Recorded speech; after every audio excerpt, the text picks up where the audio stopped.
All right, and we're on. So I'm here with Kelvin Tran, Kelvin Tran Fitness, at Kelvin Tran Fitness, I should say. Yeah, that's good.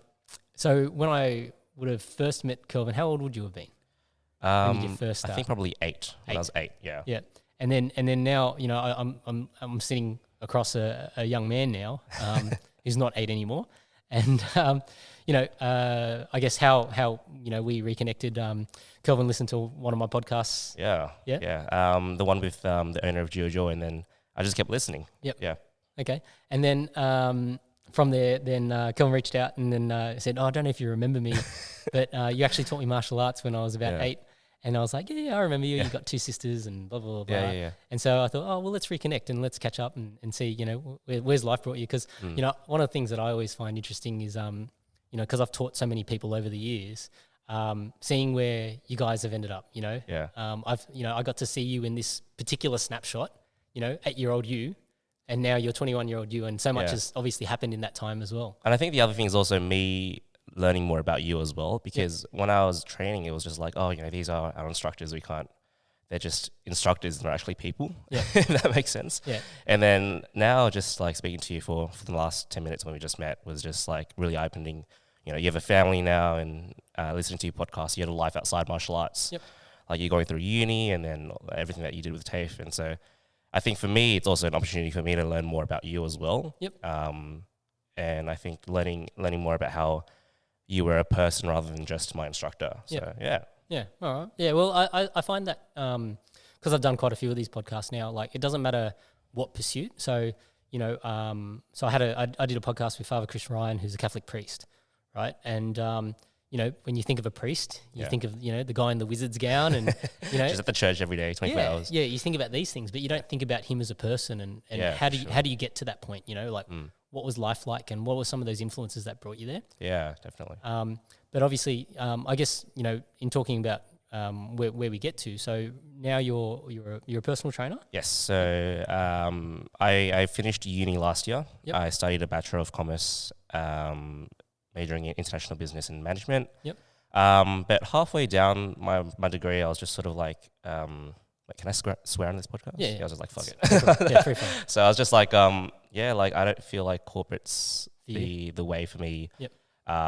Because I'd gone through a few jobs and just sort of heard from other people about their experiences, and I felt like I could do more. Yep. I felt like I had more potential to run my own business, basically. And so at that time as well, when I first started uni, so in my first year, I signed up with a personal trainer. Yep. And so he sort of guided me in not just my fitness journey, but sort of realizing myself as a person as well. Mm-hmm. And so I guess from a young age, I've always been sort of like, yes, let's work hard, let's put in everything I have. But I didn't really,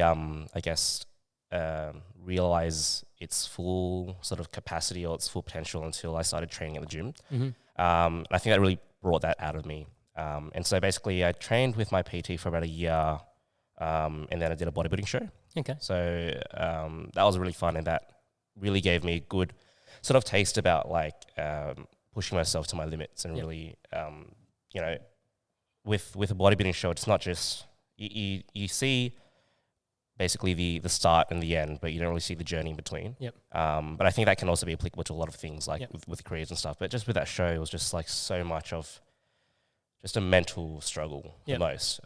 Just making sure that I don't eat anything that I really want to eat. Yep. Making sure that I still train even though I'm exhausted, I'm doing my cardio and everything to really shed that fat. And I guess it really showed to me like that's why people aren't shredded all the time because it takes so much effort. Yeah, it's hard work. And so I think from that point, I sort of went, hey, like this is really awesome, and I really think that I can pursue a career in fitness. Yep. And so in my second year of uni, I ended up studying online. Yep. Doing a Cert 3 and 4 in fitness online. Yep. Through a college. Mm-hmm. And so I was doing that while I was also doing full-time at uni. And then in my third year of uni, which was last year, I started applying for jobs. And then in February or March last year, I started working as a PT. Yep. But really, I mean, last year with the whole COVID thing, like the first 6 months of the year was just a write-off basically because you know, gyms weren't open. But yeah, I had a good taste for about a month or so, and then gyms shut down. So I was sort of sitting there like twiddling my thumbs, sort of going, yeah, what should I do? What should I do? Then I started doing outdoor boot camps when people were allowed to go outside and exercise. Exactly. Yep.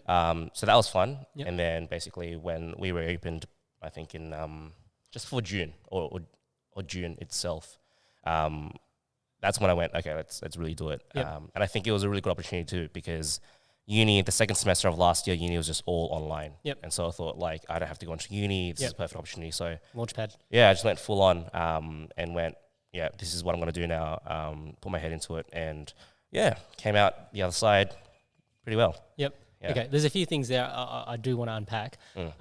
So I guess what made you want to get in or get a PT? Yeah. For me, I think it sort of comes down to learning. Yep. For me, I'm always trying to learn. I'm a very curious person. I think coming into the gym as well, I was like, let's do it right. Let's not just screw around and lift random weights here and there. So had you been to a gym before you started PT? Never. So when you started it, you were thinking already, I'm going to try and do this the right way. Yeah, exactly. And so basically, when I first started, I'd never set foot in a gym before. Yep. But I'd always been active, like I did martial arts, obviously, and we'll go back and we'll go over that stuff. I played a lot of sports, and I really enjoyed being active. I was always outdoors and doing a lot of stuff. So yeah, when I first joined the gym, I felt like I had a good sort of foundation, but I definitely wanted to start off on the right foot and get it done right. Yep. To start with. I think that's really commendable, because I think the way that a lot of people try and approach most activities is that they don't invest in it. So you can think, buying a gym membership's an investment into your health. Yeah. But if you don't know what you're doing, or you're doing fuck all with it, you're actually, it's not an investment. You're just throwing the money at the wall. And I think as a personal trainer myself now, it's definitely an investment in your health. Like, it's not just going to the gym every day and just doing random shit. Yeah. Because obviously that's going to work up until a limit. Yeah. And I think I've seen that in other aspects of my life as well. Like, for example, with business, right? Like learning from other people, and purchasing courses and learning from those courses in business and in fitness, and investing in myself so that I can be a better person and better trainer as well. Yep. So, yeah, absolutely. All right, let's. I do want to talk about the bodybuilding comp, but I'm going to pull it all the way back. Let's talk about what would your first memory be growing up? So, what's your earliest memory? Oh, shit. Probably at home. Yep. So I've got two older sisters, and they've been a big part of my life. So I grew up in Cabramatta. Yep. Born at Liverpool Hospital, so local to the area. Probably at home, just chilling with my sisters, and I guess fighting with them all the time. Yep. Back when I was younger, I used to fight a lot with my sisters, and we didn't really have, I guess, a lot of good memories back then. What kind of fighting though? Was it physical? Was it? A bit of both. It was a lot of just throwing each other. There's a really funny memory that we always bring up whenever we're with each other. Basically, there was this time, I think it was after school or something. I remember being in school uniform, and something happened, and I called my second older sister, Christina. I called her a bitch. Yep. Right. And she was like, "Say it again. Say it to my face." So I walked up to her, and I was like, "You're a bitch." She slapped me in my face. And basically, I had a tear running down my face. Yeah. Man, I was trying to keep a straight face. I was like, that didn't hurt. Yeah. She slapped me again, and I was just like, that didn't hurt. Yeah. So that's a good memory that I remember. My sisters are fine. They're not abusive or anything, by the way. Yeah. I think first few memories will just be at home. Some happy memories, some memories that are funny now that I think back at it, but at the time was obviously not that great. Yeah. So yeah, I think any sort of sibling has that. Like I can tell you two stories. The first one is that with my kids, so I've got a 4-year-old, a 2-year-old, and a 0-year-old now. Yeah, congrats, by the way. And the 4 and the 2-year-old, like they fight nonstop. And like to the point where it could be biting, it could be hitting, and it's like eye for an eye, and then and it's ruthless. Like, right. And probably doesn't, like, my wife was always like, oh, you encourage them because like you're showing them BJJ and kickboxing, all this stuff, and my daughter will be like sitting on my son, and choking him and stuff like that, but not doesn't check him out. She's going to be a professional MMA in the future. Look, as long as she can defend herself, that's all the dad can ask for. Yeah, 100%. But even like, me and my brother, like my brother's 7 years older than me, we used to fight a lot. All right. To the point where, like there was one time where, it just escalated. We were spitting at each other. And then like I've chased him to his room and then he's tried to shut his door on me and I've kicked a hole in the door. Oh shit. And then I'm like, and then I'm like crying because I'm like, oh, we're in deep shit now. Like, I just put a hole in the door, like, there's also another time when, multiple times when I'll just pull my sister's hair. Yeah. Like I'll just pull their hair. And, my son does that too. Yeah. There you go. So I guess it's pretty common. Yeah. It's not just us. Yeah. No, that's just, I think how siblings grow up, right? Like you're still trying to develop yourself. Yeah. At the same time, these other people, who aren't, your sisters wouldn't be sure of who they are and they're trying to develop themselves as well. And so naturally you're treading on each other's toes. Yeah. Yeah, it's true. But I mean, like as you grow up, I really like my relationship with my sisters now. Like it's just, we get along so well and it's just like, we tell each other about work and just like what we're doing, what we're up to. We support each other and stuff. Like my older sister, Rowena, just got married. And that day I was just bawling my eyes out. I was just so happy. But yeah, I think as you grow up, you mature, you get to know yourself a bit better, like what you were saying. And like I love them to bits and I probably don't say that enough to them. But I think now is really, really good. I think we just do our own things, and when we catch up, and they usually come over the weekends. You've got all these fond memories that exactly. bind you together. It's like, remember when I used to pull your hair? So I guess now is probably a good time, and like if in the future, maybe when they have kids and stuff, and if they've got nephews and nieces, and even my own kids, hopefully one day. It'd be good. Okay. And so at school, what kind of kid were you? Like, how would you describe yourself? I think there were like stages of who I was in school. In primary school, I was just your average sort of guy. I think average Asian guy. I went to Harrington Street Public School, which is literally just down the road from where I live in Cabramatta. And I think I was okay. I didn't have that many friends. I think I don't know what it was, but I wasn't part of the popular sort of guys. I remember in year 6, I tried it to be prefect. And I didn't get it. But then I ended up being SRC, but I tried to do what the prefects did because all my friends were prefects. And so I felt a bit like a reject almost. But I didn't really care. I was just like, I'll just do my own thing. I'm pretty happy. I've always been a happy kid. And I tried to do my best at school, so sort of get decent marks. Coming into high school, year 7, 8, 9, I sort of just chilled, just sort of, did my homework, had a bit of games here and there. But then in year 10, things just started to get a bit more like hardcore.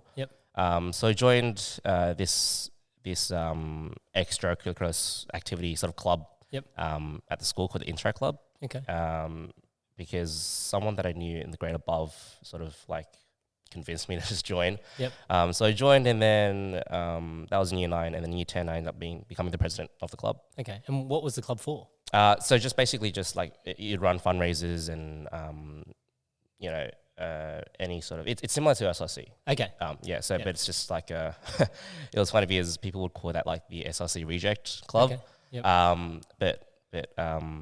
Ended up becoming part of the SRC and SRC president as well at that same time. So so I was Intra Club president and SRC president in year 11.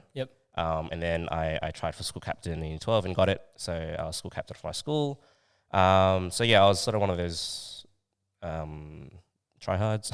I wouldn't say that. Like, so what I can remember of you, like, and I'm only going off my hazy memory, as I've got many more years than you. But when I remember you as a kid at training, you were quite switched on. That's the way I would describe you. That's good to hear.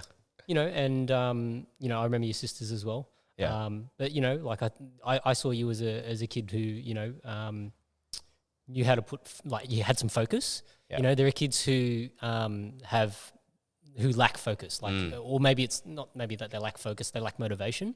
So I guess, did you end up at training because your sisters wanted you to go, or your parents wanted you to go, or was that something that you wanted to do? Like, how did that sort of... So it's, so when I first joined, remember Di? Di and Lawrence? So my dad used to work with Di's dad.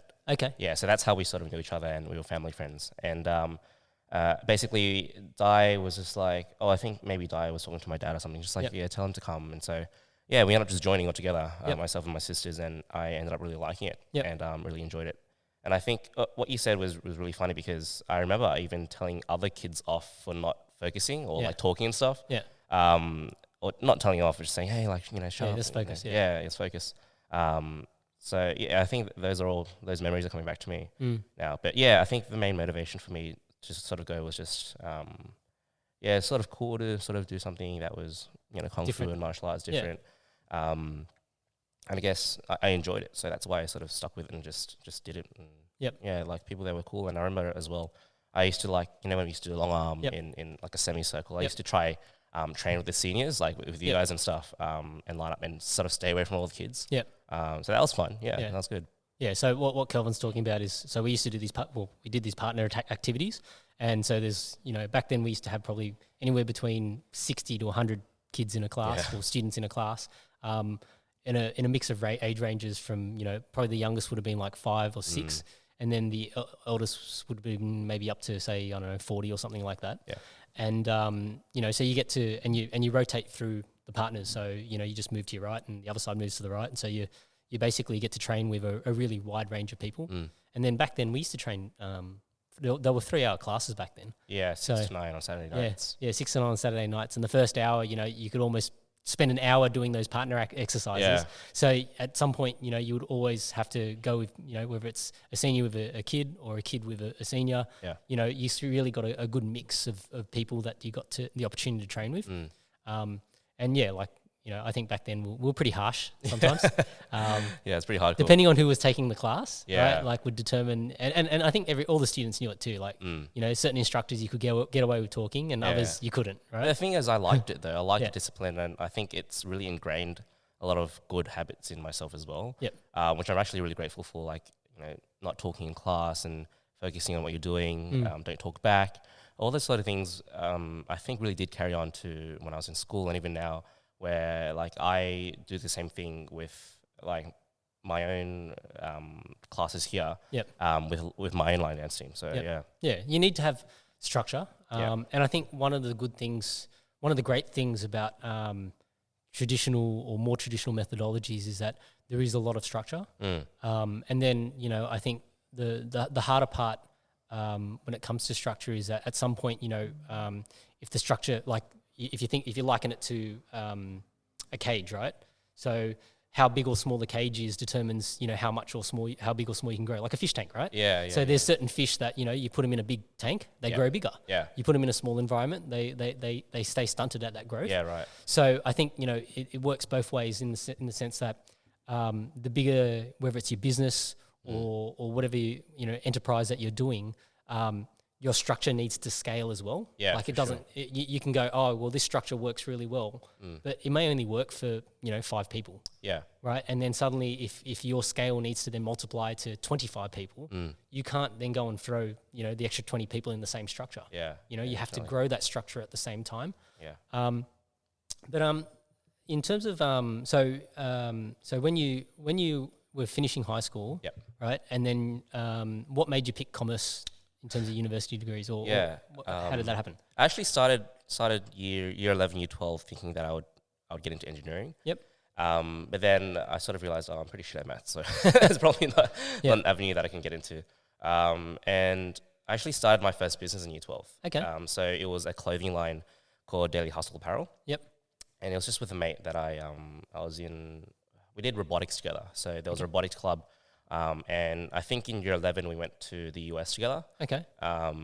Wait, so when you say robotics club, so what kind of robots were you building? So basically, full, like, do you know, what's that show? Robot Wars? Robot Wars. Oh, you see, similar to that, but we weren't fighting. Oh, okay. So basically on the field there'd be 3 robots per side, and the 3 robots you would team up with 2 other teams.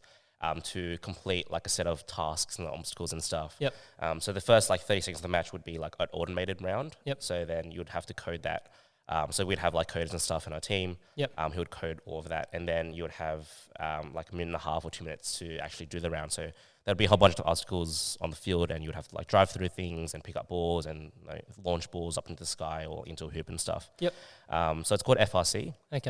and it's run by a company called First in the US. Yep. And so basically, I think in year 11, we were doing engineering together, and then our engineering teacher was running the robotics club. Yep. And so he was like, yeah, just join. And we ended up joining, and it was really cool because basically they release what the obstacle course looks like 6 weeks before the competition. Yep. So you got to design your robot from scratch. Yeah. So you got to, they give you a general frame, like a structure to work off. But then everything else you build by yourself. So you can build whatever you want. They give you a base kit, plus you can buy whatever we want on top of that. Yep. And so, in the 6 weeks, like we designed our own robot and just build it ourselves. Yep. And then take it to the competition and you play. Okay. And so the competition, I think, went for 3 days or something. And to be honest, our robot was really shit. But it was just by chance that we were picked by other teams to be in their alliance.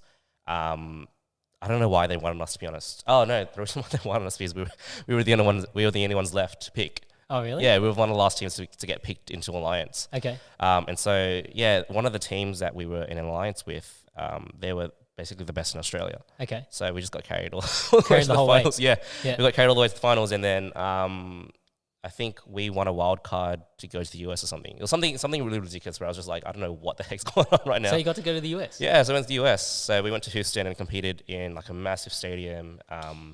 And it was just by chance, seriously. Like our robot was not like awesome by any means, but it was just an awesome experience to get there. But anyway, during that time, our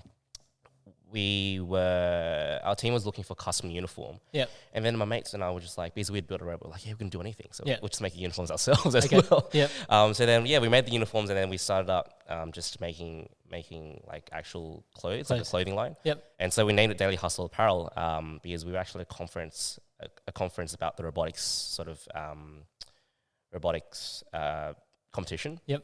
And one of the speakers, she was from Blackbird Ventures, which is a venture firm in Sydney. Basically, she said something about hustle or something, and then my mate and I looked at each other, we're like, oh, that's the name. Yep. So then we just named it Daily Hustle. Okay. So basically, what was your question? So I completely forgot. I went on a huge tangent. So you started. I was asking you about what was the rationale in terms of going to why'd you pick what you did right. in uni, and then you were talking about how you started this clothing company. Yes. So we started that and we're like, business is really fun. So I was like, I'm just going to do business in uni. Yep. So that's long.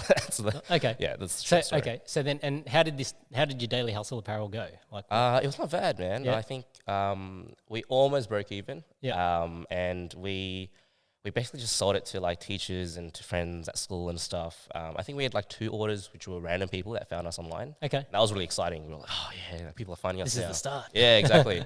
So we ran it up until basically maybe first semester or second semester of uni. Yep. And then that's when the uni stuff sort of kicked in, and we're like, oh shit, like we're sort of running out of time. And he ended up doing engineering, and so he had like 4 days and stuff. Yep. And I was, I was at uni as well, and I was just like, I just let's just let it go. Yeah, we sort of let go. But I am planning to start it back again this year. Okay. So that's the sort of, uni's finished now, so I've got some sort of free time. Yep. Yeah. So you still have the website or? Not anymore. Yep.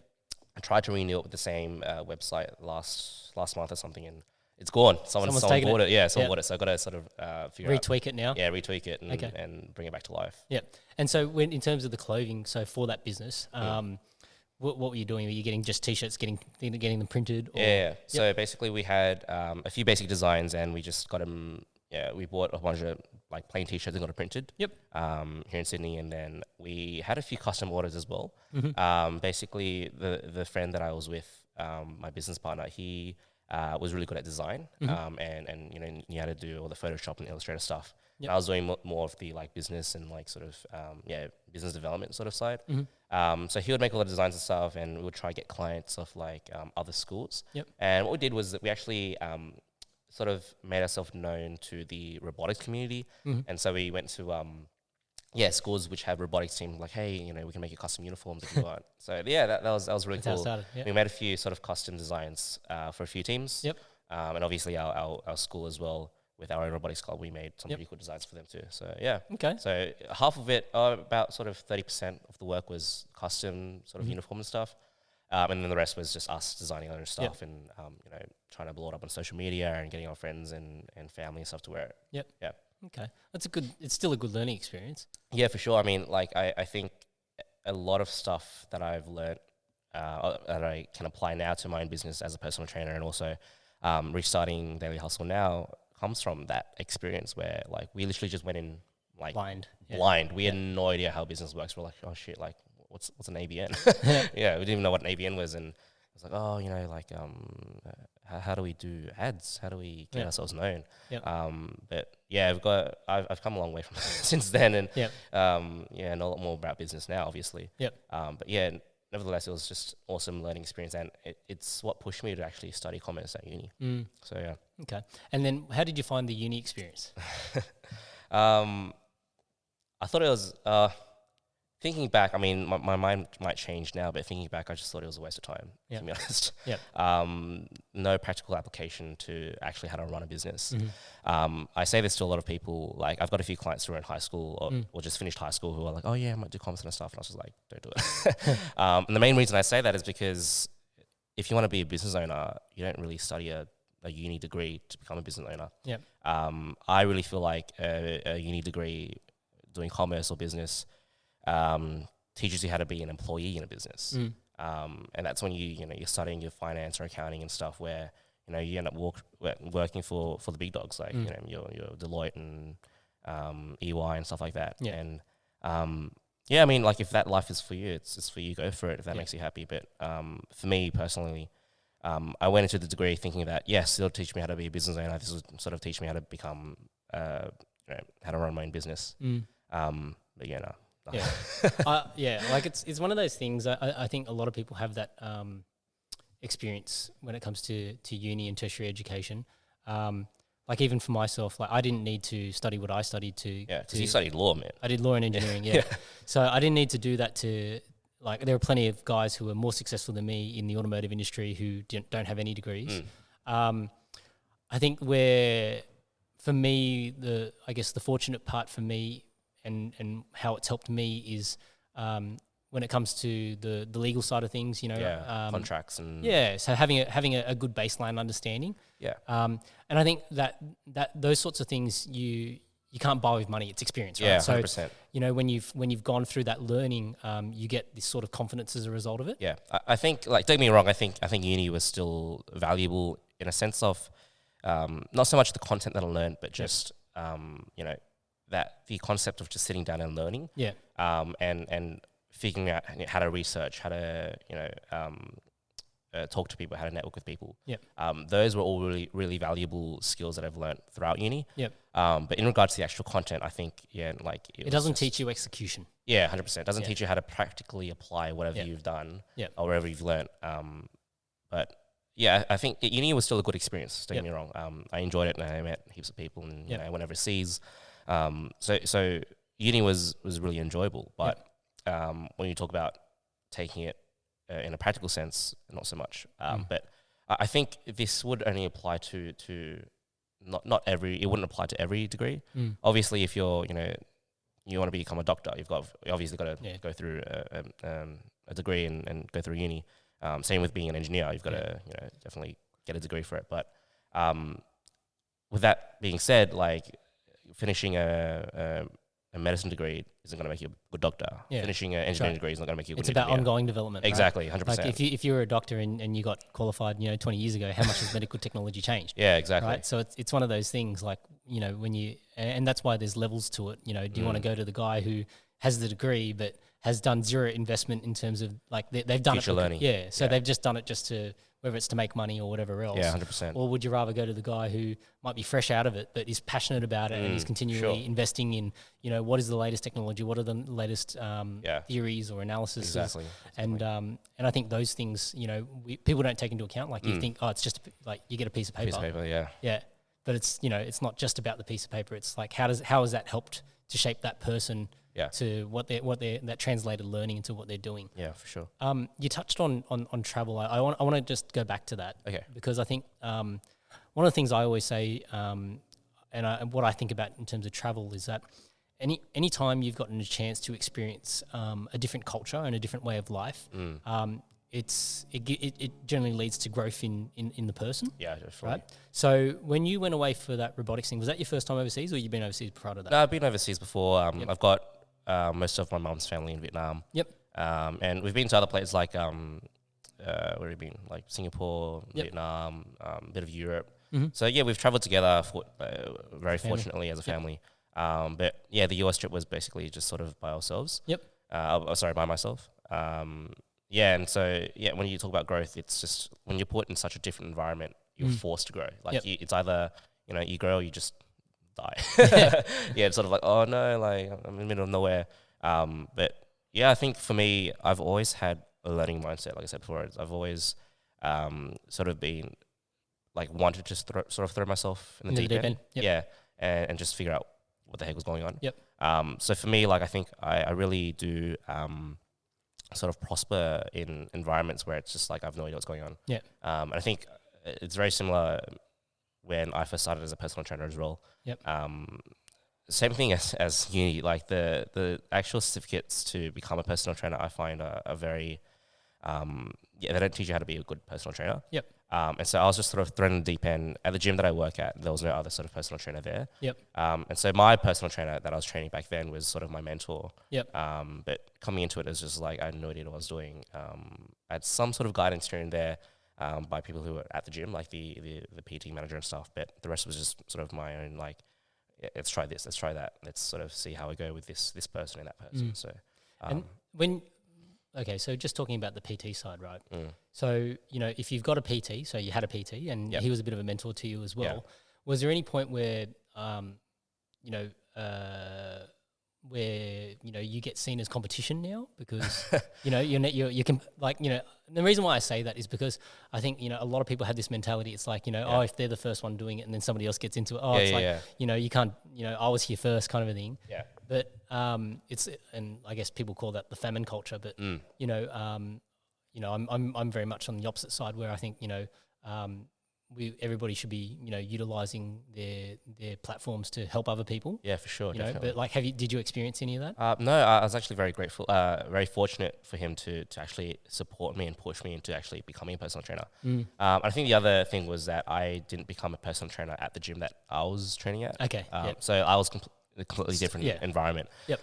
But even then, he was like, yeah, do your course and get your stuff done, and I'll show you how to be a good PT and how to get clients and stuff like that. So he was very, very supportive. But and I'm the same way whenever I see any of my clients who want to be PTs as well. I'm like, yeah, just shadow me and I'll teach you basically what I do. Yep.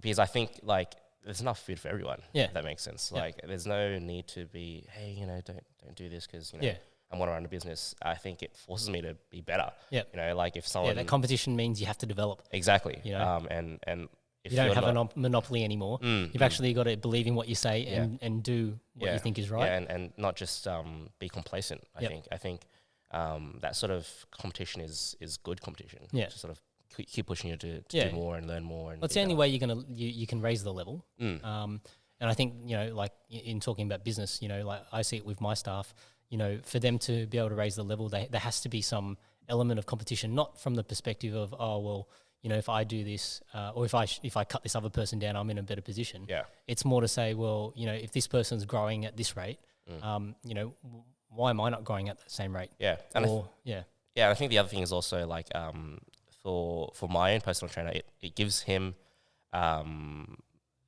guess a better, not reputation, but just like his pride. Yeah, exactly. Like he should be proud to see that he's developed, right? Yeah. So I've had this client for like 2 years now, and he's going to become a personal trainer himself. Like that's awesome to see. And I think it would be the same with your staff, where it's like if a manager's sort of been working with an employee and they sort of get promoted and stuff. Yeah. I think that's awesome. There's nothing. Yeah, for me, like, and that's why even like seeing guys like you, when I've seen you as a kid and then now seeing you now, to me, I feel a sense of pride because it's like whether there was any lessons there that I've shared with you along the way that's helped you become the person that you are. Yeah. To me, that's I don't need to have a direct impact. Every day. Yeah, for sure. But if there was something there that has helped you grow as a person, then for me, I'm proud of that. Yeah. I chase that out of all my stuff. And I actually, I'm probably one of these kinds of guys that I asked them to pursue their outside interests as well. Yeah. You know, so I've got one of my staff members who has built this insane Instagram account. It's got like awesome. 40,000 followers. Oh, crap. In this real niche of houseplants. Oh, shit. Right? And so, right, you wouldn't think it, right? Yeah, and right. And he built it in 6 months. Wow. Right, like That's he's awesome. at 40,000 followers in 6 months. Holy shit. And it was like I was talking to him about it, and I was just like, "What have you been doing? Like, how do you do this?" Right? And he goes, "Oh, I just spend a bit of time on it." And so awesome. then like we talk about it, and it's good because it makes me think about like I always, when it comes to my own personal things, I do a very shit job of marketing it because I try and put all that energy into my work. Yeah. And then I think I also have this mental thing where I don't like to get caught up in the metrics and all that sort of stuff. Like, Right. I just want to keep doing what I enjoy and keep creating the things that I enjoy creating. Yeah, right. And then whatever is the outcome of that is the outcome. Like I don't want to think about it. I think the other thing is like I resonate with that very deeply. I think for me, what I do as a personal trainer is honestly a lot out of passion. Yeah. I love sort of health and fitness, and I love sort of training myself. And if I can impact other people and show them that they can also get to their goals too. Because I started at the gym, I was quite a skinny-ish guy. Yep. So how much would you have weighed when you went to the gym? So when I first started, I was 66 kilos. Yep. And what are you now? Now I'm sitting at around 78. Okay. Yeah. So 12 kilos. Yeah, Yep. roughly. But during that whole stage, like during my bodybuilding show, I increased 20. Yep. And then I dropped 20. Yep. So I went up to 86 and then dropped back to 66. And that was my stage weight. So, okay. Yep. But at that time when I was 66 kilos, when I first started the gym, there was more body fat and stuff. Yep. But when my stage weight being 66 kilos, I was just lean. I think I was under 10% body fat. Yep. But yeah, that was really cool. But basically, back to your statement about what was it?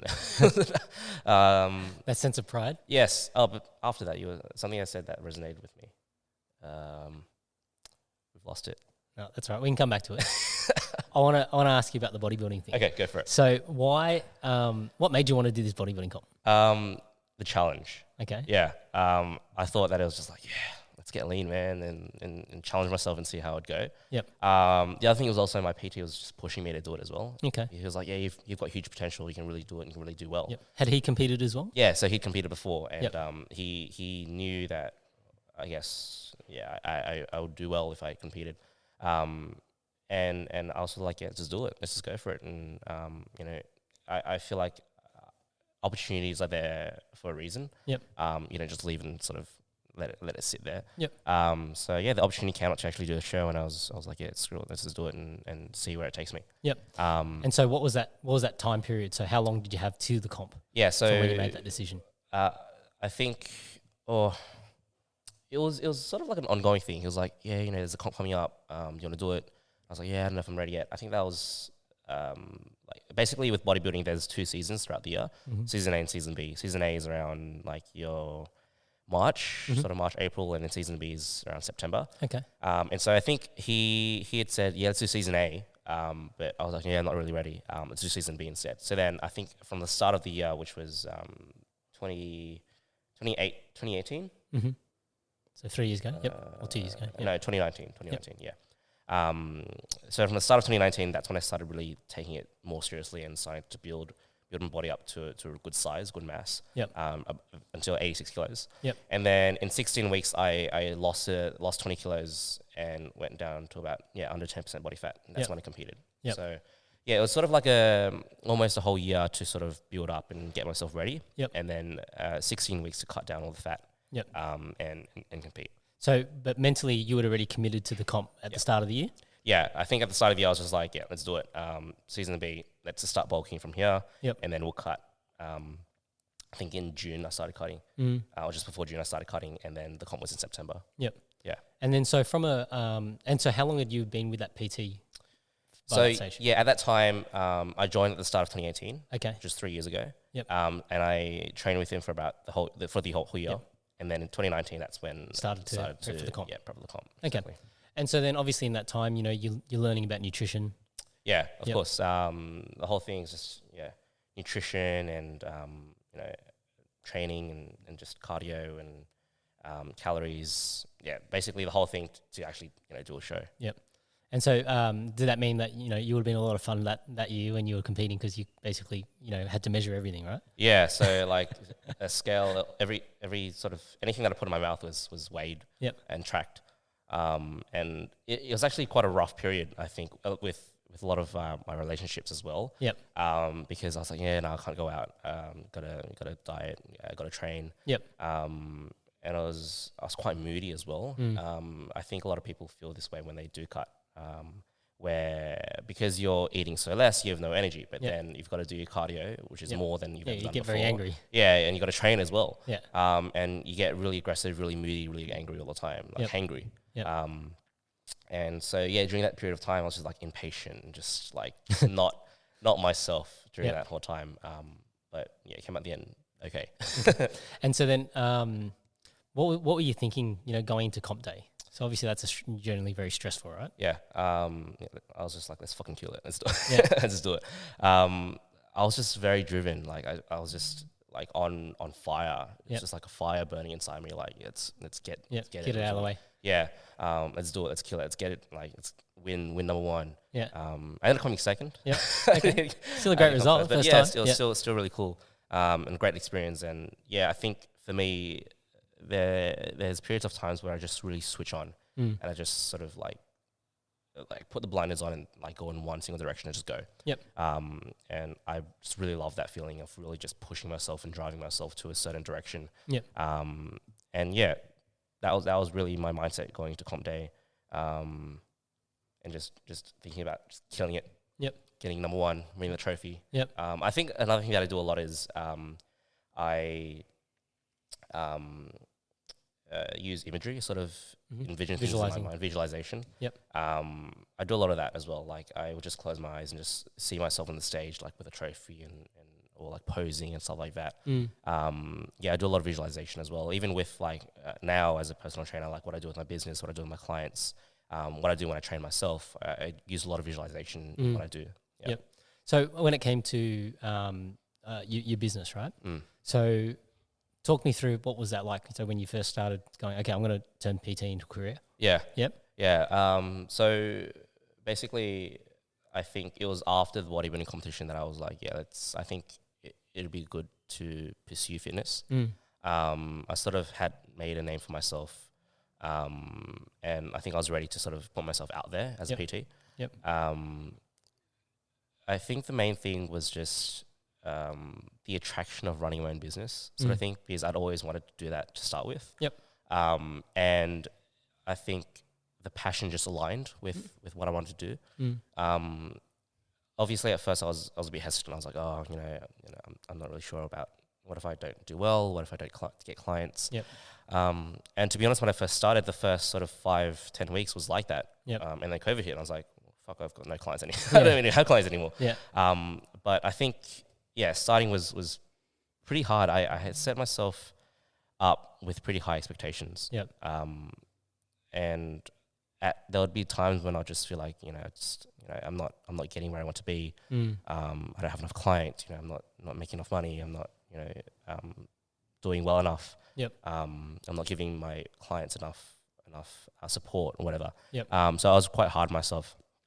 And thinking back, I think I'm glad that I was hard on myself, because it pushed me to sort of keep growing and do better. Yep. So then did you reach for any outside influences? Like were you looking for books or videos? Like what kind of content were you? Yeah. So a lot of support was through my PT.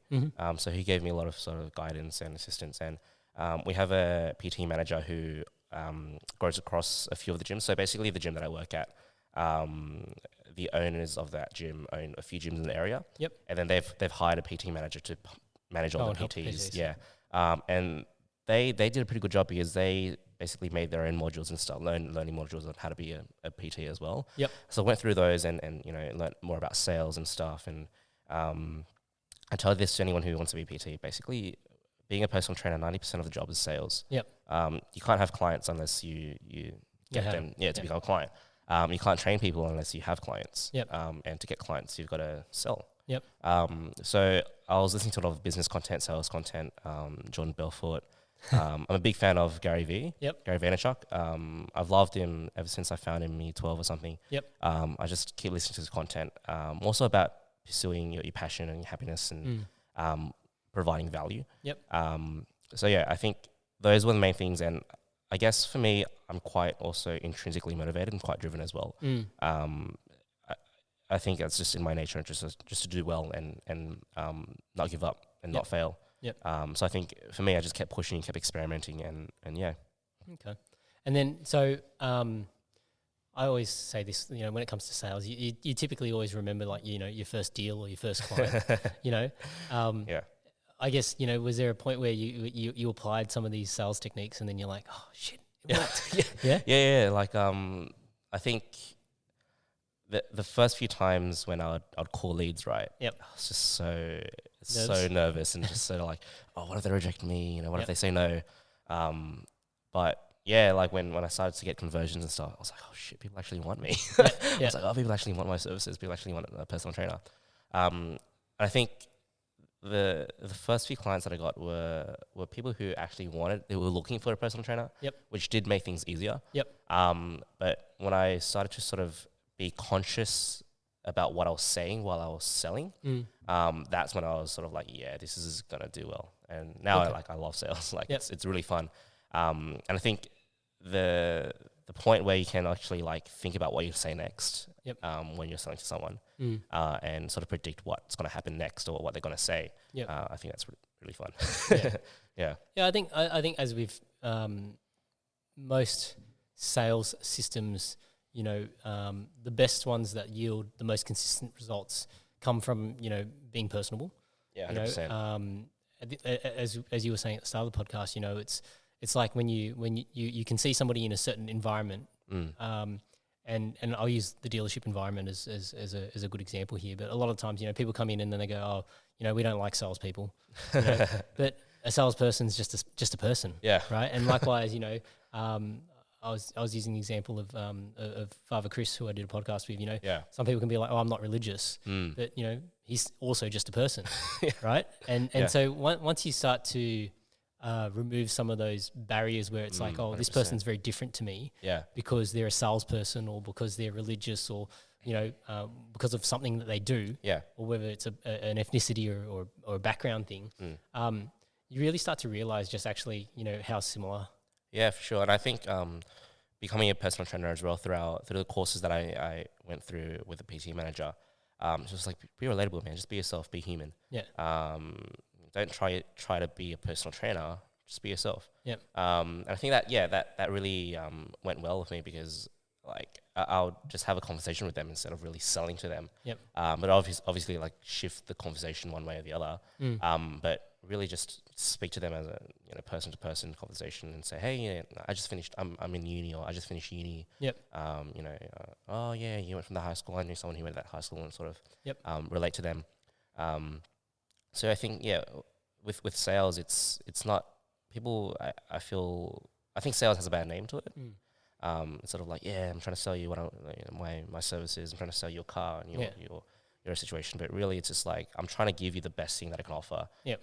For me, the way I see it is just I'm trying to provide the person with what they need in order to get to their goals. I'm trying to provide them with as much value that I can give them in terms of guiding them through their through their training and their health and their diet. Yep. And so for me, at the back of my mind, it's always like, how do I provide them with value? How do I give them the best value? Yep. How do I make sure that they get to their goals and get to where they want to be? Yeah, I think with that, like the biggest impact you can have on somebody is the education piece, right? Like, because it's one of those things. I think the old saying is, give a man a fish, he eats for a day. Yeah. Teach a man a fish, he eats for a lifetime, right? Yeah, yeah. So I think when it comes to like a lot of people need that guidance when they first start. And there are people that probably should jump on board with guidance because they're probably just flailing around. Yeah. You might be running really fast, but you could be running in the total wrong direction. Yeah, for sure. You might be running towards injury or running towards all those sorts of things as opposed to running towards the health and fitness goals that you're chasing. Yeah. And like people it's the old you get what you pay for, right? Like you pay nothing, you might get nothing. Yeah, right? Exactly. So unless you're really invested in your own learning and how to understand, what works for your body and all that sort of 100%. stuff. Like you don't get, you can't jump from 0 to 100. You have to actually climb the steps to get there. Yeah. So when it comes to, let's talk about this line dance thing, right? So obviously, the Kung Fu place where we used to train, Wuchu has a line dance team. Over the years, we had a really big team, and then it's split into a whole bunch of smaller teams. But let's talk about how you guys got started. So where we're sitting at the moment is actually in a Buddhist temple in Bonnyrigg. Yep. So I think it's Mingya Mingyu Temple. Yep, Mingya Temple. So I used to be here, probably a couple of times a year, doing line dances here for many years, and I haven't been here for actually quite a while. But I guess what made you want to what attracted you to line dance in the first place? Yeah.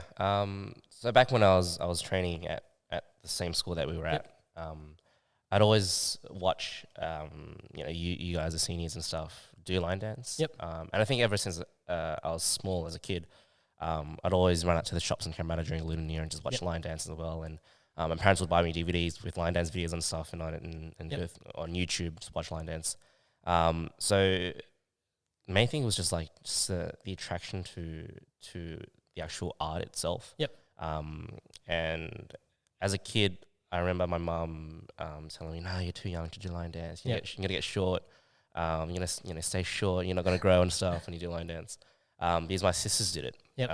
And I think I was like maybe 10 at that time. Yep. And they're a bit older. They would have been 14 and 16 or something. Yeah. And yeah, they were doing it. And I was like, I just want to join. I want to really do it. Yep. I remember I would do line dance training because we would do martial arts from 6 to 8, and then 8 to 9 would do line dance. And I told my parents, I'll just stay with my sisters and watch them train. And then train yourself. And then I'll train myself, which was really fun. But yeah, when I first started, it was just, I really enjoyed it and loved it. And I just kept going ever since.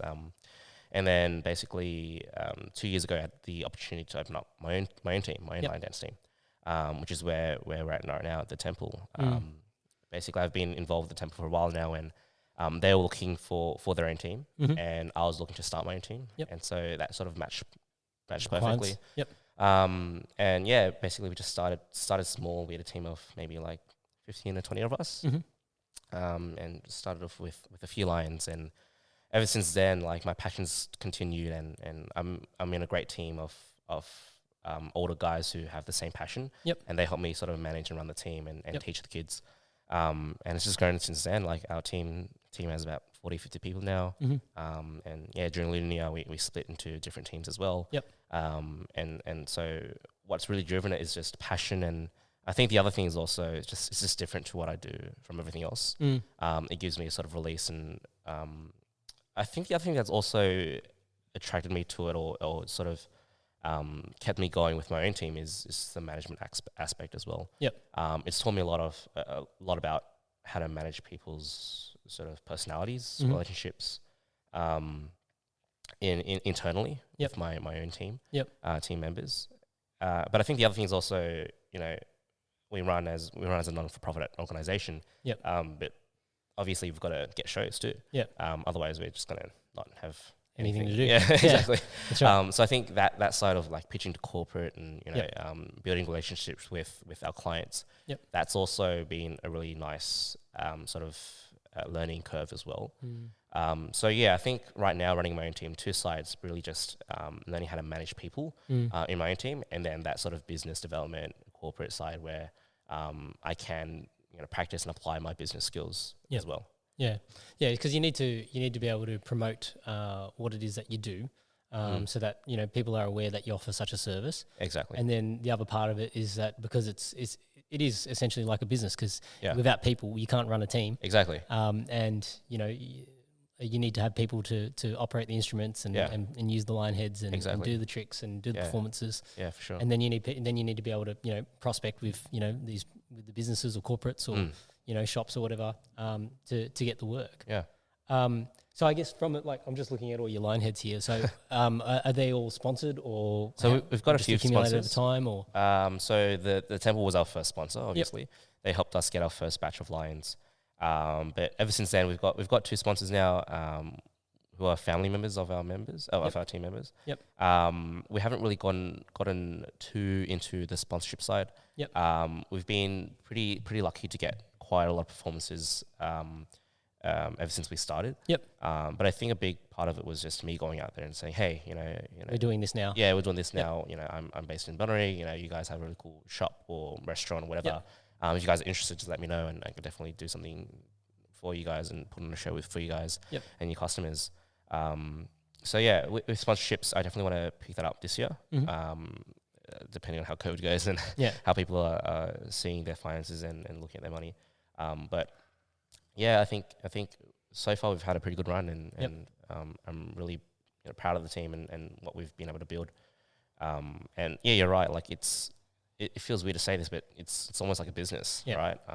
And it operates almost like a business. You've got to keep people happy. You've got to make sure that the team are happy with what they're doing and pushing them to do more. And you're providing a service. So depending on some people will have different reasons for hiring a line dance team, whether it's for promotion. So some people do it purely from the aspect of wanting to build their brand, their business's brand. Other people do it for the more superstitious reasons of good fortune and chasing away bad spirits. There's a whole variety of reasons, but I think when I think back on line dance, I think it's one of those also areas where there is a lot of tribalism in terms of teams, and I think the only it's actually the culture of line dance itself that misses out as a result of it. And I think there's when it comes to that cultural aspect, the most I think important thing for all the line dance teams is that at the end of the day, we're sharing something that's cultural. Yeah, 100%. Right? We're sharing something that, you do it because you're passionate about it. For sure. And, the beauty of it is that, irrespective of where, how good you think your team is or how bad somebody else's team is, you're giving other people an opportunity to witness your culture and share your culture.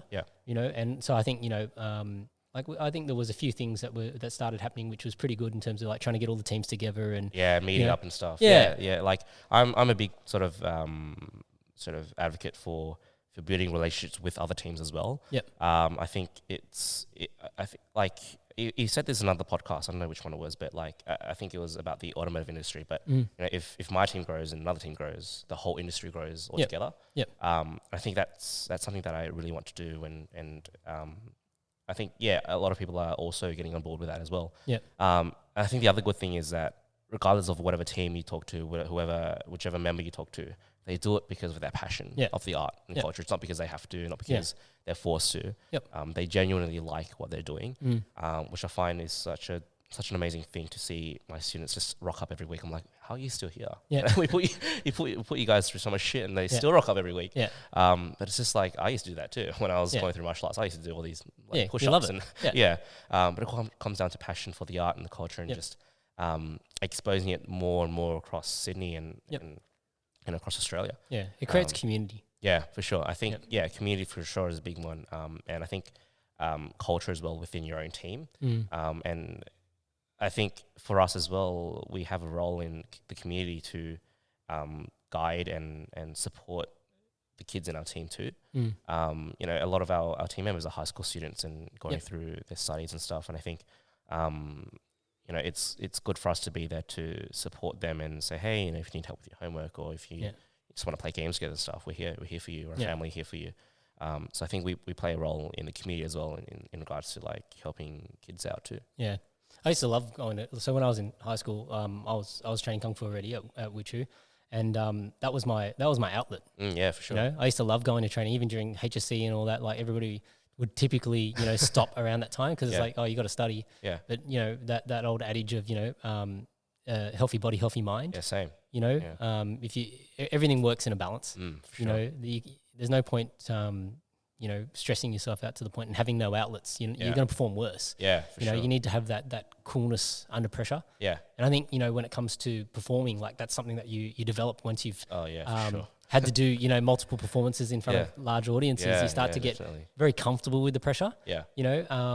And to the point where, I think when most people, look at me, they go, oh, Johnny's so comfortable speaking and doing all these things. But, I'm like, it's not that I was naturally like that. Yeah, for sure. Right. It was because, I've had to do it so many times, and, you just step up and do it. Yeah. And then to the point where now it's become natural. I remember when I was young, so my parents had their own businesses, and my mum would make me answer the phone. All right. Right. And so as an 8-year-old kid picking up the phone. That young, at 8? Okay. Like, so, if I had to answer the phone and take a message, you get nervous about, what are you supposed to say? Yeah. How do you what do you do? And then, but as a result of that, like those things make it less daunting. Like I went through this phase in my career where when I was making certain types of phone calls, I didn't want to do it around other people. Like I just didn't feel comfortable. Yeah. I'm still in that phase, man. Whenever I try, like even at home, I don't want to do my like calling leads and stuff at home or calling clients. I just feel like I'm like, oh, just don't listen to what I'm saying. Yeah. Because I feel like it's almost not like they don't see that part of me, and I don't want to sort of expose that to them. Yeah. But yeah. I think that's just I would say that's a step in the journey, right? Like you get to this stage where there's going to be so many different versions of you. There's going to be the version of you that's at line dance. There's a version of you at work. Yeah. There's a version of you at home. And then, like for me, I guess what I found was I was having, my life was very compartmentalized like that. There was a version of me at Kung Fu. There was a version of me at work. There was a version of me at home, version of me with my friends. And then now I feel like, there's no more categories now. Okay. The me at work is a very similar person to what I am at home. All right. Versus what I am at training and all the different types of training that I do. Yeah. I don't have any of those restrictions now. I'm become very comfortable in my own skin. Okay. And I think that's just that's a time thing. You just whether as you get older you just stop caring. Okay. or you just get I think you just develop this confidence as a result of it. Yeah. And I'm not saying that everybody does. Like I think there's probably some people that would be going, no, I don't feel like that. But I think when you get used to being in those uncomfortable circumstances, that's where the growth happens. Like for sure. You don't grow unless you're forced to. Like humans, we're naturally very lazy. Yeah. We're always going to gravitate to the path of least resistance. Yeah. So hence why it's so tempting to eat all those sweet treats and and not go to the gym and not train. It's so easy to because you can get away with it. Like, yeah, for sure. If you're not holding yourself accountable, at some point your parents stop holding you accountable for those things too. So I attribute a large part of my success is to the way that my mum pushed me as a kid. I used to do all the extracurricular activities and all that sort of stuff. And when I wanted to then apply myself, I realized, hey, I could actually do it. I just am lazy, or I gave myself the easy option out. Yeah. And then things happen in family and that, and then suddenly you don't have that option anymore. Yeah, right. My mum got very sick, and so I didn't have that option. So then you have to apply yourself. Yeah. And then when you apply yourself, it's like you look back on the body of work after, and it's like, okay, so I managed to finish a double degree a year earlier than I was supposed to finish. Yeah. Right. And then but if you listen to other people, they'll go, no, you can't do 5 subjects a semester. Yeah. Right. They'll tell you that kind of stuff. Oh, you shouldn't do it. It's not normal, or whatever the case may be. Yeah. But it's your life. Like, for sure. You can choose to live it to other people's standards, or you can live it to your own. Yeah. So, take away those boundaries and just, focus on what makes you happy. Yep. And then develop yourself to offer something back. And that's, I guess, what I try and apply in terms of, work. I really focus on developing my people. Yep. And so it's hard because I know that they're at a different stage in their journey too. So, my managers might be working on their own development, so they're not quite ready to develop their people. Yeah, right. So, but it should almost be like a cascading effect. It needs to be like a pool, right? So that, you get to this certain point, there might come a day where, Kelvin's now busy and you can no longer devote the time to line that you want. Yeah. You'd like to hope that, you've pulled the next person through to take over for that. Sure. So that, it's still there. You can always come back to it, but it alleviates some of the load so that you can focus on other things. Yeah. For me, that was family. Right. So, having family changed my perspective on a lot of things. Right. Because now, it's not just me that I'm living for. I've got to think about, what lesson does this teach to my kids? Right. So if I'm always at work and I'm never at home, how is that going to benefit my relationship with my kids? Yeah. Right. Yeah, And then, and so they're the things that I now take into account that I probably never really thought so much about. Yeah. I used to just do whatever I wanted. Yeah. I mean, when you compare what you're saying now to when you're in uni, like you're working full-time, uni full-time, overloading subjects and stuff. Yep. If you had a family and kids, there's no couldn't way. do that. Yeah, no way. Which is, I like right now with me, I'm living at home. I've got no expenses. I didn't have my own car. I drive my parents' car. Yeah. This is the time when you should be grinding. Exactly. This is when I'm like, this morning I started at 6, and then like yesterday, got to the gym at 9, worked until 2 with clients, trained myself, worked on my business, and then had clients again from 4 to 9. Yep. And for me, it's like, if I want to live a life that's worthwhile, I've got to do this shit. Yeah. There's no other way around it. Yeah. And for me, I don't want to be stuck doing 9 to 5 in something that I'm not happy with anyway. Yeah. And I think I've been very grateful in that I've found my passion quite early in life, or what I think is my passion. Could be changed, but I'm still happy with what I'm doing. So for me, it's just like, it's not even a job. It's just like, it's what I do. Fun. Yeah. It's me. It's just what I do as a person. Yeah. You need to have those things, right? Because I think too many, and I'll tell you this story from when I was when I did my apprenticeship. So Mark Fitzgerald, who was he was the dealer principal of the business that I was at. He was, a great mentor to me. The one thing that I think so he gave me plenty of good advice. The one thing that I think that I took a little bit too seriously, as opposed to my approach now. So Mark he's a very good golfer, and he probably had the opportunity to be pro or something, but he chose to then focus on his career and work. So sacrifice. Yeah, so he sacrificed for that, right? Okay. So and that's relevant to his journey. Yeah. Right. And the thing that I think the hard thing with mentors is that what works for your mentors may not necessarily work for you. Right? And it's the same thing in fitness, right? Yeah, so sure. just because you have a certain body type means you can get away with seeing things that maybe other people can't. Yeah. Right. Or you can eat specific foods that other people can't. Right. So advice or like that kind of mentorship and advice should always come from a place of it's general advice. It's a suggestion. You don't need to take it on board. I think I sacrificed. I let go of things that I shouldn't have to try and focus on career and that kind of thing. What do you think you've sacrificed? So I would say, okay, so when it came to like work and training, I was trying my best to do both pathways concurrently. Right. Okay. And I think I did a reasonable job, right? Yeah. And so, but from that perspective, you sacrifice, friendships. Yeah, right. You sacrifice from the social aspects and things like that. And I think what people lose sight of is that, we generally play, like in life, you're generally playing the long game. Yeah. Right? Yeah. Yes, there is every opportunity that life could be cut short. Right? But anything that's worthwhile building doesn't get built in a day. Yeah. Right? Yeah. So when you think about it from the perspective of, okay, do I go to my friend's birthday party or do I go to training? Yeah. Right? And I always chose training. Yeah. Right?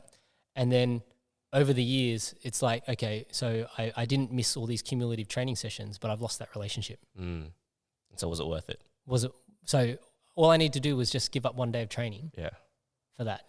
The reason why I'm smiling so much right now is because I actually went on a weekend trip with my mates. Yep. And I was actually not going to go. Yep. And throughout the whole week, I was saying, I've got to stay home and work on my business. I've got to call clients. I've got to make sure that I'm programming, make sure that I'm building my next business, and work on daily hustle and make sure that I work on the website. And then I think on Wednesday or something, I was just talking to a client. I was like, hey, what do you think? Like, do you think I should be going with my friends or should I be working and hustling and grinding? And they were like, work's always going to be here. Yeah. Your work is always going to be there for you when you come back. It's not going anywhere. But who knows if your friend's going to be still with you next week, or who knows if you can travel next week with the whole thing with coronavirus. Yep. Like, is it worth working that weekend, or is it worth going out with your friends for 2 nights, for 3 days, and just enjoying yourself and building that relationship and building and retaining those friendships rather than just going, no, I can't go. Sorry, boys. But next time I'll go. Yeah. When there might not be next time. Yeah. So yeah, it's funny that you say that now because literally just last week was going through my head. Yeah. Like, is it really worth? You got to look at what's sustainable, right? At the end of the day, a lot of the things that we do. So I think the beauty of life is that we breathe life into things, right? Yeah, right. So you think about, whether it's line dance, we breathe life into the line. Right. If there's nobody doing line dance, right. there's no line dance, right? And so a lot of these things that we do, so there is, I think there's a level of artistry in everything, right? Yeah. So line dance is an art, martial arts, hence why it's called martial arts, is an art, Yeah. right? There's an art to selling, right? Yeah, right. There's an art of war, For sure. right? So all these things, they're artistic in nature, and by being artistic in nature, it's because we as people and humans, we breathe life into these things. You know, they're our creation. They become something that, you know, has stemmed from us breathing life into it. Yeah. So, I guess when I think about that sort of sustainability perspective, and I think and don't get me wrong, right? Like there's a time absolutely where people just absolutely bitch out, right? So there's a good reasoning and bad reasoning. Like there's times where it's like, any excuse to party. Well, yeah, I'm out of training. I'm just going to go party, right? I'm not advocating that. Yeah. What I'm advocating for is I think I think I had the balance wrong. Yeah. When I say and this is even, I think, when you visualize balance, right? People sort of think that, a peak and trough, when you average it out, is just level, right? But that's not what I envisage the balance to be. Yeah. Right. So what I'm looking for is the peak and the trough, both the peak and the trough to lift. Yeah. So my line is, a gradient incline, upwards, yeah. right? So I can have my peak and trough, but I want my highs to be that little bit higher and my lows to be that little bit higher. So collectively, every day, even whether I'm in a peak or I'm in a trough, that trough that I'm in shouldn't be worse than the trough that I was in a week ago or a month ago or a year ago, right? So I think that's where, people get so caught up in, I want to achieve this goal, that you lose the passion that you breathed into the exercise. Yeah. I think the other thing is also, like with my clients that I work with as a personal trainer, I always remind them of the journey. It's not just like, obviously, yes, when you want to lose weight, when you get to this many kilos. Yep. But the journey to get there isn't always going to be linear. Yep. You're always going to have your highs and lows. Yep. But obviously, like you said, if you're trying to gain weight, you want your highs to be higher, your lows to be lower. Yep. And you want to be on a incline overall. Yep. And so I think it's like your best sort of average that you want to be always increasing. Yep. So yeah, like it's always, for me, I always have, I set goals and make sure that I'm want to achieve my goals and stuff. But I always remind myself, it's not just, I don't learn from getting to the goal. I learn the most from trying to get exactly. So yeah, that's it. I went through a similar thing. So every year we try and do a business plan. So a business plan for what I want to achieve in business, and then likewise I cascade that down to my managers and challenge them to try and put a business plan together for their departments. All right. And a lot of places, probably like even my managers, haven't had a lot of experience with it because they're not tasked to do that. Yeah. But the thing that I always have to keep stressing to them is it's not so much the fact that that there's a plan. It's more the fact that you've thought about what goes into the plan. That you're thinking about what are the inputs that you have control over. Yeah. Versus just whatever happens. Yeah. Right. So sometimes it's that little bit of foresight or forethought that can change. What is the outcome at the end of it. Yeah. And I think people take that for granted, and so that's one of the things that I guess when you study at uni and they get you to do a business plan, you don't really see how it correlates to what you do. Yeah, for sure. Right? You just go, this is all bullshit because when I do it, I'm just going to do it practically anyway. Yeah.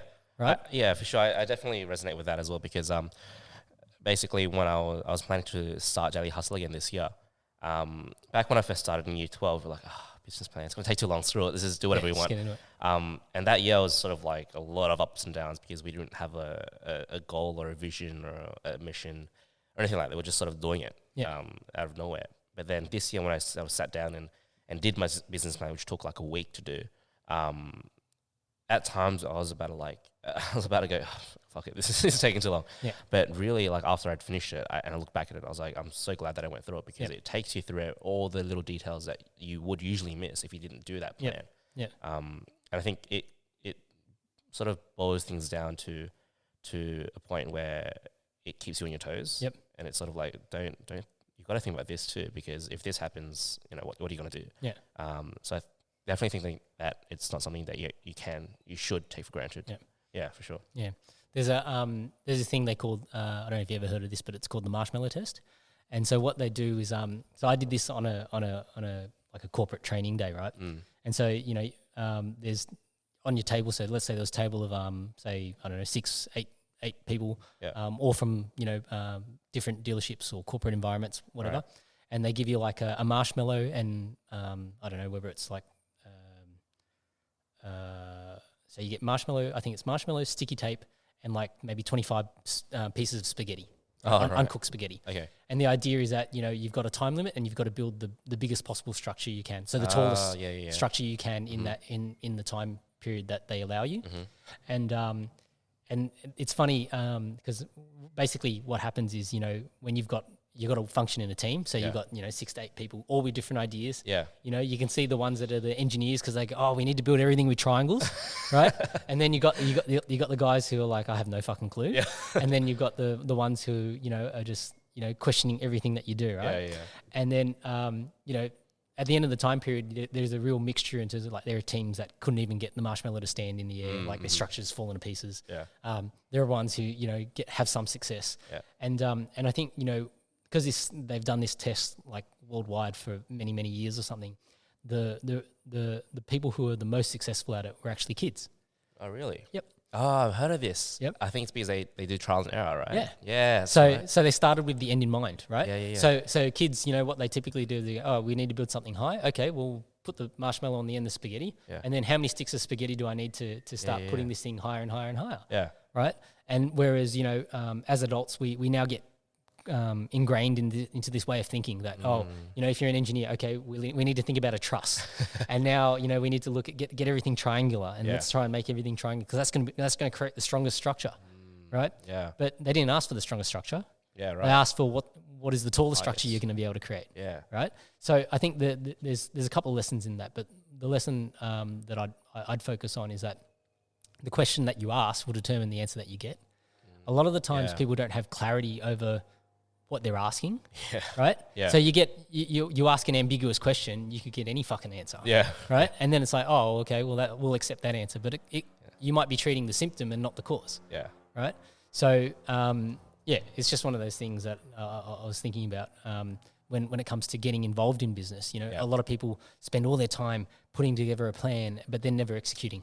I think the other thing is also they make a plan and they follow it too strictly too. They don't leave any room for flow and for flexibility. Yep. And I think that's when it can go wrong as well. Yep. Yeah. So in your training, right, do you do the cheat day thing or what? Like, so, you know, what's your general structure? I always go down from like what am I trying to achieve at the moment? Yep. And how am I going to get there? Okay. So at the moment, what I'm trying to do for my own personal training, my training myself, is I'm just trying to get stronger and build on mass. Okay. And so at the moment, I'm not too strict on my diet. Yep. I'm doing what I'm enjoying. Yep. And that's both for training and for diet too. Mm-hmm. So with my training, I've got my own coach. Yep. And he's a powerlifting coach. Okay. Last year I competed in a powerlifting competition as well. Yep. So I sort of shifted my focus from bodybuilding to powerlifting. Yep. And so for this year, my goal is just to get stronger in my compound, so my bench, squat, deadlift, and then also do my bodybuilding accessories as well. Because next year, what I want to do is compete in powerlifting at the start of the year. And then bodybuilding at the end of the year. Yeah, that's correct. And so for the moment, because I've got such a long time, I'm following the program and doing exercises that I enjoy, and experimenting with things that I think would help me train or look better or perform better. And with diet, because I enjoy my mom's cooking, I have a lot of my mom's food. Yep. But obviously, if my goals were different, if I was trying to cut down for a comp or if I was trying to peak in my performance, that would be different. Yep. So I think for me, it all comes down to goals and what I need to do to get there. Yep. And then everything else sort of goes on top of it. Yeah. Yeah. Yeah. So, you've got a different plan depending on what the outcome is. Right? Exactly. So again, the question that you ask determines the answer that you get. Yeah, 100%. Right? You have, I'm sure you like one of my other PT mates, Logan, is a PT in Wollongong. He's always talking about how people go, oh yeah, what do I need to do this? Yeah. And it's like, come on, man, like fucking, if you want to, I'm happy to give you free advice, but if you're actually serious about it, come and see me and we can put together a proper plan, right? 100%. People just think that there's like this silver bullet that, oh, well, if I just do this, I'm going to get this outcome. And the other thing that also sort of kills me about the fitness industry is like, there's so many like YouTubers and stuff out there now, influencers, where like, oh, just follow this and this is how you get abs in 2 weeks. Bro science. Yeah, exactly. There's no one correct answer, especially in fitness. There's no one correct answer for your own goals. Yep. And that, honestly, I feel like that relates to whether you're in business or any other thing. Yep. Even academics, like the way you study is going to be different to someone else. Yep. The way you learn, is going to be different to how someone else learns the best. And it comes down to you understanding how you learn best. Yep. And I guess my role as a personal trainer is me figuring out what works best with my clients. Yep. And really personalizing their training to make sure that they're doing what they need to do in order to get to where they want to be. Like, it's an education piece. Exactly. Yeah. Right. Ideally, I think any good PT's goal is to get their clients to a point where A, they're happy with their progress and performance, and B, that they actually have gotten enough understanding that they can actually hold themselves accountable for it. Exactly. And I think my goal as a personal trainer, whether they want to continue with personal training or not, is to develop in a way where if I was to quit or to leave, or they wanted to go by themselves, they could. Yep. Because I want their training to be, and their diet and their training to become sustainable, and to live a sustainable lifestyle where fitness and dieting is ingrained in their life. Yep. But to a point where they have enough education and have enough knowledge to actually do that by themselves, rather than me always being there for them. Yep. And like in a business sense, I know that some people might think, oh, but you're going to lose a client, or but for me, it's more like I'm giving them the most value, and if I can give them that value and give them that sort of energy, they're going to refer me. They're going to refer all their friends to me. Exactly. So it works out even better. Yep. Rather than me always trying to retain them and keep them and stuff. If I just give them exactly what they need in order to continue and provide them with the best that I can all the time, they're going to be happy either way, and when they're happy, good things come from it. Yeah, that's right. It's good energy. Exactly. And I guess that's my mentality coming in, even with line dance. If I can just provide the best service I can ever, and provide my team members with the best vibes as possible and best culture and the best sort of training as well. If they're happy, I'm happy, and things get better from there. Yep. Yeah, for sure. Yep. Cool. All right. Well, how do people find you if they want to find you? Okay, so on Instagram, if you look up kelvintran.fitness, I'm there. Feel free to follow and message me if there's anything that you're wondering, whether it be business or fitness related. Yep. I'm a trainer at Anytime Fitness Hoxton Park on it's just off Cowpasture Road if you drove down towards Campbelltown. Yep. And for line dance, our line dance team is called Ching Fung Line Dance Team, spelled QINGFONG. If you want to find us on Instagram, it's QINGFONG.LDT. That's it. All right. Yeah. Cool. All right. So unless you got any other things you want to talk about or ask me. I have one question to ask you. Shit. Shit. Okay. How do you run a dealership? How do you run a dealership? Or, okay, 2 questions. How did you get to the opportunity to run a dealership, and then what's your day-to-day look like? Okay. Because I love cars. Yep. A big passion of mine. And I love like luxury cars, like supercars and stuff like that. So it's just... Who doesn't? Yeah, exactly. Just curious. Okay, so there's many different ways to get to, I guess, like a dealer principal or general manager level. There's no, and I can tell you there's no one prescriptive way, because there are guys who have accounting backgrounds. Right. There are guys who have sales backgrounds. There are guys who have service backgrounds. So there's no one pathway. Okay. Right? Are you into comics at all? No, not really. Okay. All right. So the reason why I was going to bring that up is like, there's a manga called One Piece. Oh, I've heard of One Piece, of course, yeah. So that's been like going for like, I don't know how many years. Yeah. And still going. But basically, there's no one set pathway, right? There's many different islands you can Right. to get to Gotcha. the end destination. Yeah, gotcha. So it's the same thing, right? So you could start I know guys who have started in parts. I know. So okay, in a dealership, so there's a few different businesses within that dealership unit. We sell as a franchise dealer. So as a BMW dealership, we sell brand new BMW cars. We also have pre-owned vehicles. So pre-owned being cars that people trade in or vehicles that we can purchase secondhand. Yep. Then there is the finance and insurance type area. So that's dealing with people who want to finance their vehicle, who want to who want to get comprehensive insurance, and then our aftermarket products.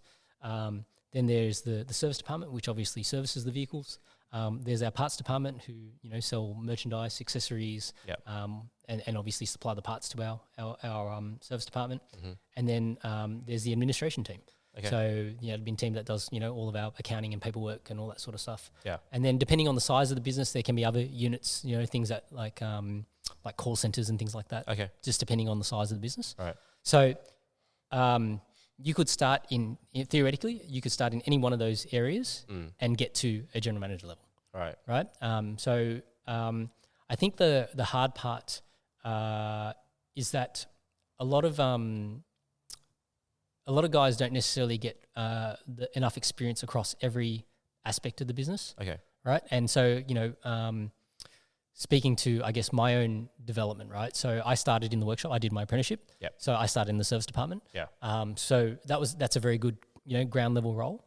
And then I went to the corporate world. So I worked for Toyota. And then when I left Toyota, I went back to another corporate, but like a dealer group. When you say corporate, what sort of aspect is that? What sort of? So a dealership is a franchise store. Okay. Okay, and then there'll be like a head office for a specific brand. So Toyota has a head office, BMW has a head office. Yeah. So that when I say corporate, I'm referring to the guys that work at head office. Oh, right. Okay. And so like if I simplify the business is really simple. We buy cars from the manufacturer and we sell cars to the end user. Yeah. Okay. And then likewise, if you work in corporate, if you're in the Australian corporate office, then it's essentially the same thing. You guys are buying cars from the factory. Yeah. Right. And then you're wholesaling them to the dealer network. Right. Okay. So gotcha. So that's the easy way to sort of think about what are the roles, right? Yeah.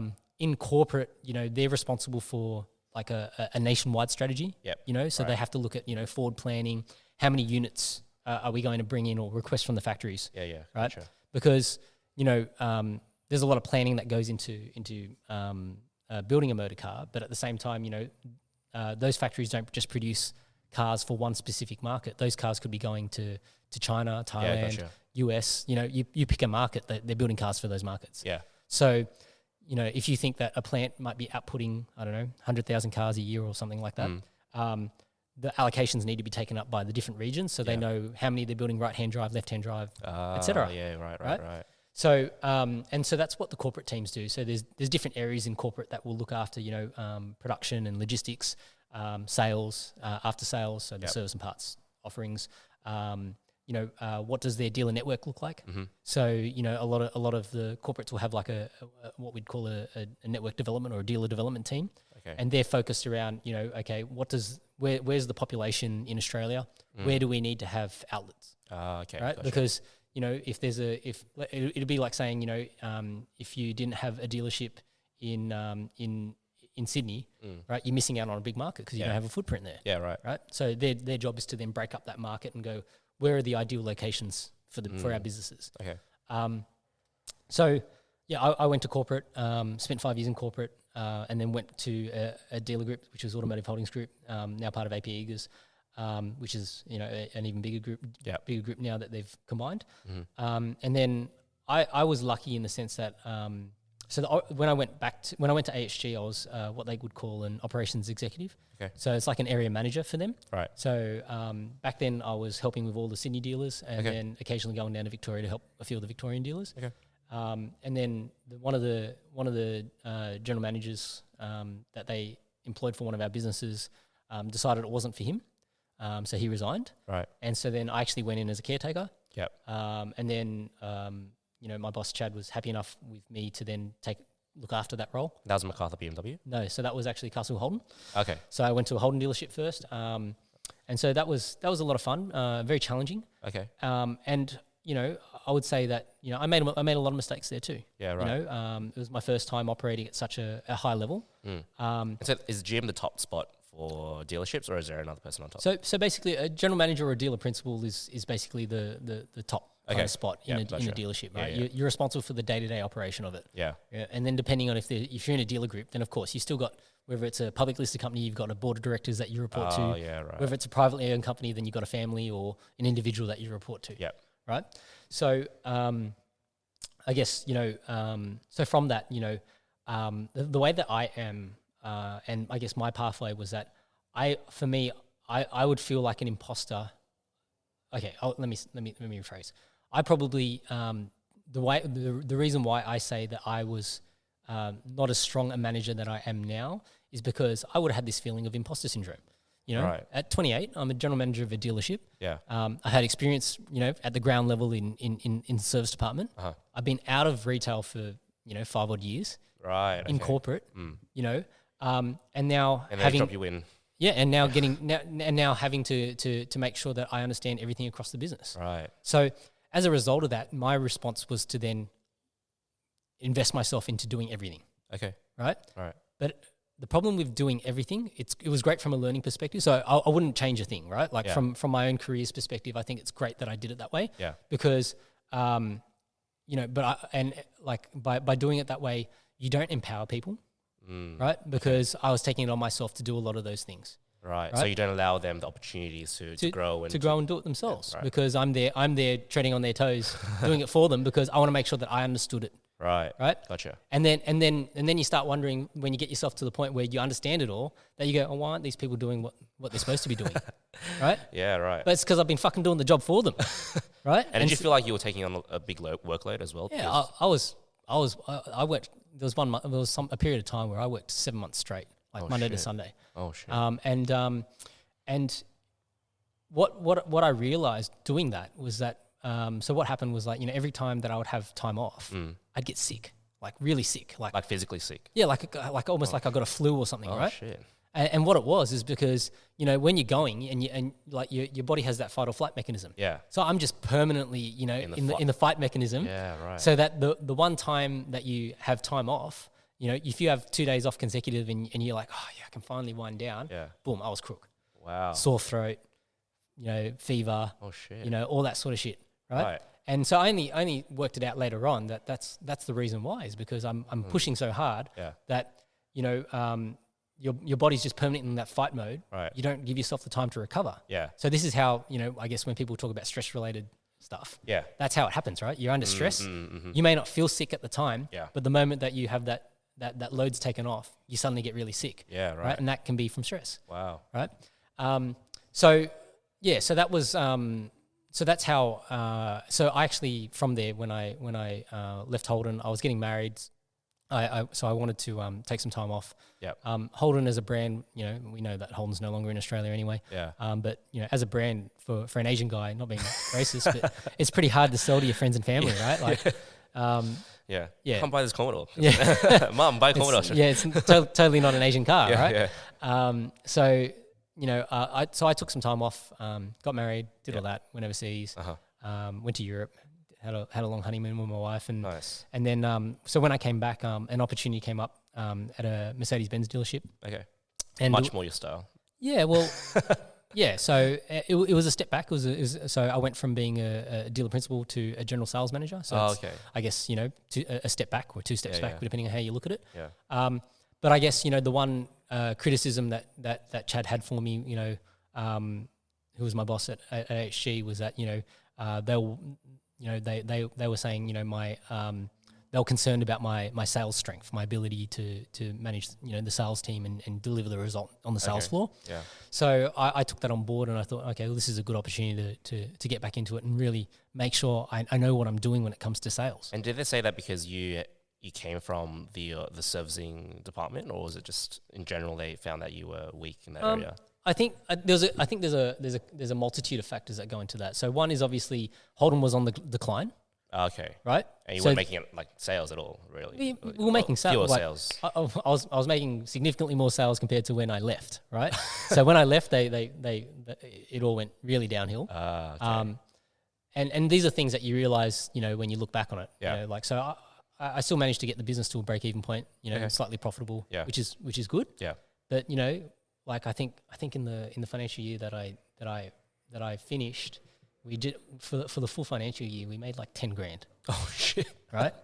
So you got to think, you put in all that effort to make $10,000. Not in 1 month, like for the full year, right? 10 grand of profit. 10 grand of profit. Oh shit. Net profit. That's not a lot. It's not a lot of money. For a dealership. For a dealership. Yeah. Right? And so people, you know, think about, you know, they think dealerships make a lot of money. Well, that's how hard I slaved. Right. You know, and that was the outcome. Wow. Right? And so, you know, so when I went to Merck, it was good actually, because, you know, I was on easy street. Yeah, right. You know, I'd gone from doing everything, you know, and I've like I already banked that knowledge, right? Yeah, right. So it was an opportunity for me to now just focus. Yeah, like clear the slate. Yep. And I didn't have that confidence issue anymore, right? So I didn't have that. I guess it was like, you know, you can call it imposter syndrome. Yeah. That I've been put into this role to look after 30 odd staff. Yeah. And I wasn't confident in my own ability. The theoretical know-how was there. Yeah. But, you know, because you haven't had the experience and the practice, that to me is the reason why I don't think I was as good as a leader as I am now. Okay. Right? Yeah. And so now with the confidence that I had from doing that hard slog, you know, I didn't really, I did a lot of things different when I went to Merck, just in terms of how I managed people, and I was doing less and getting a greater return. Yeah, yeah. Right? Yeah, great. So that's a win-win, right? Yeah. So then, so that's what happened there. And then, you know, part of my my move to BMW was it was an opportunity at a bigger dealership. Okay. Stepping back into dealer principal role, you know, which was where I what I've been doing at Holden. So I approached things very, very differently. You know, and basically, you know, banked off all that experience that I'd gotten from those two previous roles. You know, my time at Holden, although it was a really tough time, I'm grateful for it because of how I approached it. I learnt so much. Yeah, right. Right. And so, you know, having that experience across all those different departments, I had complete confidence in what I was doing. Yeah. Right. And so, and to the point where, you know, I would say that people would probably think that I'm fairly eccentric. Like, you know, when my first day there, you know, I brought in my stand-up table. You know, I rearranged the whole office. All right. You know, rearranged all the furniture, like put the whole dealership to how I want it to be laid out. Okay. But you know, for the reasons that I thought would be successful, and you know, I managed to make that business quite successful now. Yeah. And you know, from a working standpoint, you know, my and I can understand why, you know, for employees, you know, when you look at like people in high level positions, I think a lot of employees, they don't appreciate what the role of somebody who's in that high level is supposed to do, right? They go, oh, they've got to eat. It's a cushy position, right? Yeah, yeah. There's a good saying that I really like, that you know, pressure is a privilege. Yeah. Right. So in those role, like in the role that I'm in now, like I don't spend as much of my day to day focusing on tasks and the operation. You know, what I'm paid to do now is actually think about, you know, what are our potential future obstacles. Yeah. You know, and what are some of the mistakes that I'm going to make. And the other thing is also responsibility too. Yeah. If one of your sales guys aren't doing well, it's not because of him, it's because of you, from the eyes of your head office, right? Yeah. Yeah. Well, like they look at it's our responsibility to keep people, you know, accountable, right? Exactly. Yeah. And so I think as a person, you know, it's not easy to have those conversations with people. You know, if somebody isn't doing the right things, you know, there's an art to how you need to approach that conversation too. Yeah. You can't just go, oh, look, Kelvin, you know, you're shit. Like, why the fuck are you here? Right? Yeah. You'll end up with some fucking Fair Work Australia lawsuit on the back of you. Right? Yeah. And at the end of the day, unless your goal is to physically just, you know, you want to remove that person from your business. Yeah. Sometimes you need to really approach it from the coaching standpoint, to go and say, hey, look, if we continue on the pathway that we're on, this is going to be the outcome. Now, the reason why I'm having this conversation with you is because I don't want it to go to that outcome. Yeah, right. So whenever I approach those kinds of discussions, I never approach it from the perspective of I already know that I want to get rid of the person. No, the point is let's draw a line in the sand to go and say, hey, if we continue down this pathway, this is where we're going to end up. Yeah, right. hence why I'm having the conversation, because, you know, I respect you enough as a person to tell you honestly. Yep. And then, so as a result, you know, if you can be honest with me and tell me where your head's at, then at least we can make the appropriate decision together. Right? If that means for that person, they're like, no, I'm not happy, I want to go, then let's talk about it. Yeah. Right. And let's plan for the exit. Yeah. You know, rather than, okay, well, if I just let it fester, you know, and I'm quit, I'm out of here. yeah, and then it's like, you know, in the meantime, that person, you know, he's not happy at work, or she's not happy at work, and they're bringing that, you know, that energy into the business. Yeah. You know, that's my responsibility to approach. Yeah, right. Right. So, you know, I have to deal with those sorts of problems as opposed to, you know, the day-to-day tasks of selling cars and selling services and parts and all that sort of stuff. So, in my, I guess, very long-winded way, that's how I ended up in that role. But, you know, I guess in terms of what my day looks like, like I sort of, so I've also got a business coach. Okay. So, you know, I was introduced to her through my current workplace, and Janine, she and I get on really, really well. And we challenge each other. You know, she knows that, you know, I'm very invested in my own learning and development. Yeah. And likewise, she's invested in my own learning and development too. So, you know, she shares her perspective and her learning on things, and you know, we talk about, you know, what sort of books and things are good to read on those specific subjects. Right. And she was the one that actually helped me to understand why I'm a better leader than I am previously. Okay. So the way that she sort of drew it out was like, you know, at the employee level, you're focused on the task, right? And so you think about it from, you know, if you're a salesperson, well, you're focused on speaking to people, doing your test drives, doing your follow-ups, selling cars, doing the deliveries, handovers, blah, blah, blah. So it's task-oriented, right? When you become a manager, you're now focused on processes. So you need to have a structure that people can do, that your employees can do the tasks, right? You're there to create that structure so that your employees know what to do, and remove those obstacles, and develop your people, right? And then you know, I guess the most maligned of them all is the leadership role. Yeah. You know, where people look at owners or directors or dealer principals or general managers, and they go, "What the fuck do you do?" Right? Because you know, in my eyes, a general manager or a dealer principal is there to now really think about how to avoid those. You know, what are the problems that are going to be occurring in the future, and how to avoid them. Yeah. So things like, you know, when COVID happened. How do we approach this? Yeah. What is our mindset to ensuring that we can have the right outcome? Right. You know, does that mean that, you know, and we didn't have to let go of anybody during COVID. That's good. And if anything, you know, we managed to do even better than that. We didn't need to use government assistance because that's awesome.